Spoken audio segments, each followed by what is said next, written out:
Today we have a video for you going over the anesthesia plan for your total joint procedure. When you first arrive, you will be taken to the preoperative area.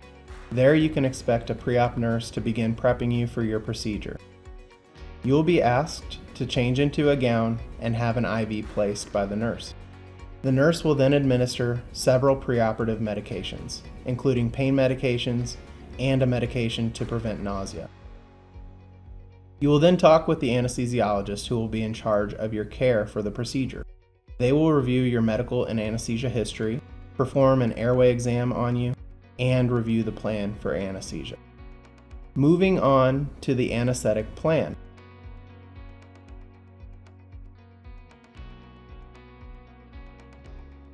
If you are receiving a total knee arthroplasty, you will be offered 2 nerve blocks. These nerve blocks are called the adductor canal block and IPAC block. The purpose of these blocks is to numb your knee as much as possible in order to decrease the amount of pain you experience after surgery. These blocks will typically last at least 24 hours and may potentially last up to 48 or 72 hours. Potential complications of nerve blocks can include bleeding or bruising, and more severe complications include hematoma formation, infection, nerve damage, which could be temporary or permanent, or local anesthetic toxicity. Severe complications from nerve blocks are very rare, and we use ultrasound, which allows us to see where the needle is going. We inject the medication incrementally during the block in order to reduce the chances of any injection into your blood vessel, making local anesthetic toxicity less likely to occur. It is very important that you stop any blood thinning medications you take at the appropriate time you're instructed to before receiving nerve blocks. While you do have the right to refuse these nerve blocks, we do strongly encourage them because the risks associated with them are very rare, while the benefit of pain relief greatly outweighs the risks.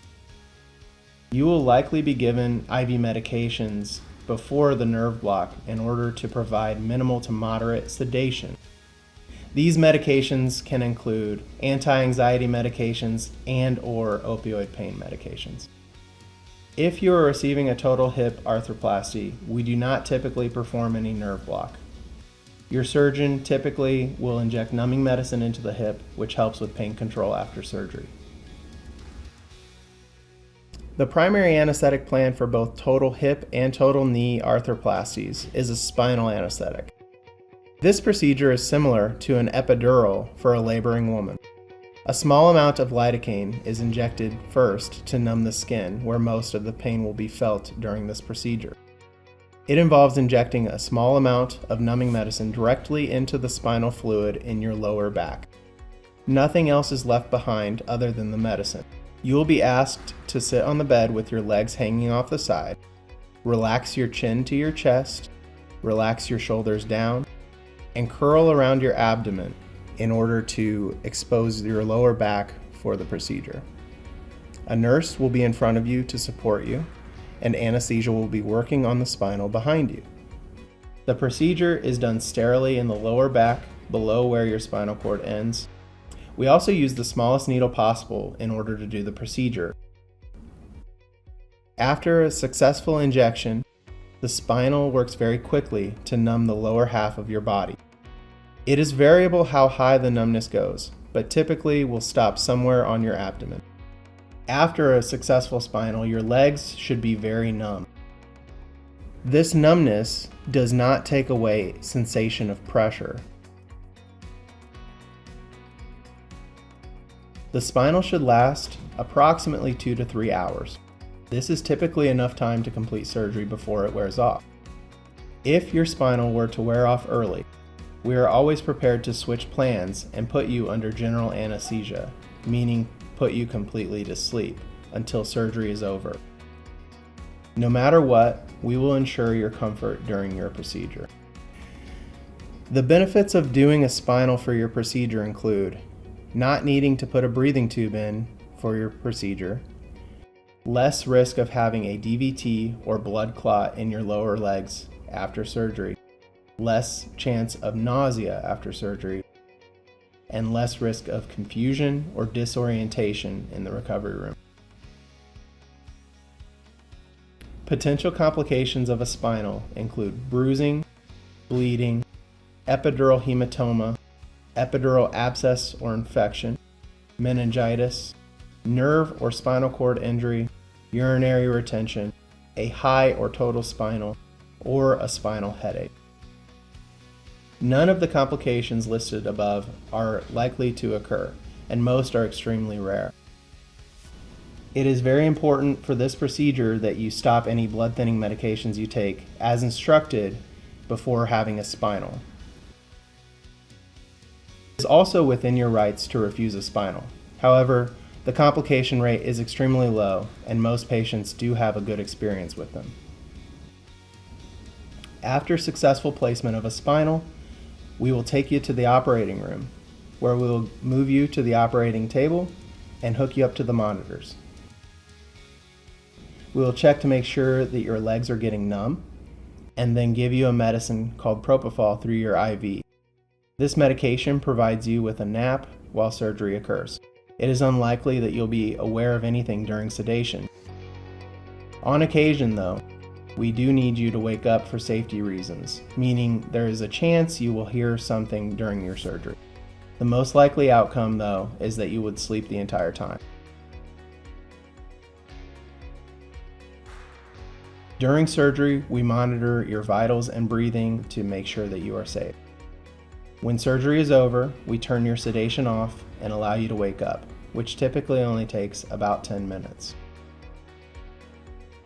If a spinal is not planned, either because it is not appropriate for you or due to your refusal to have one, the anesthesia plan would be a general anesthetic.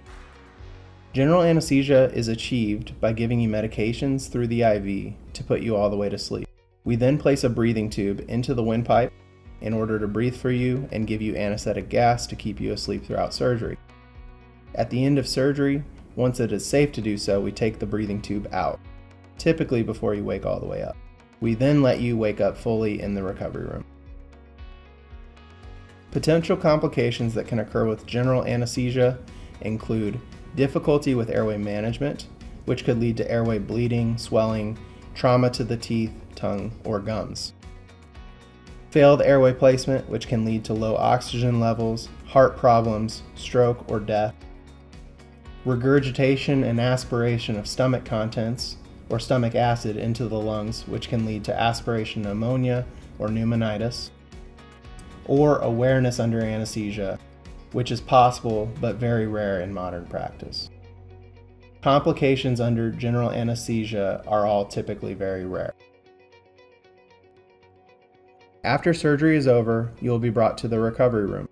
While you're there, we will allow you to wake up fully and let your spinal wear off completely, while monitoring your vitals closely. Once you're ready, and the spinal has worn off completely, your recovery room nurse will stand you up, and you will do at least a couple of walks through the recovery room during your stay there.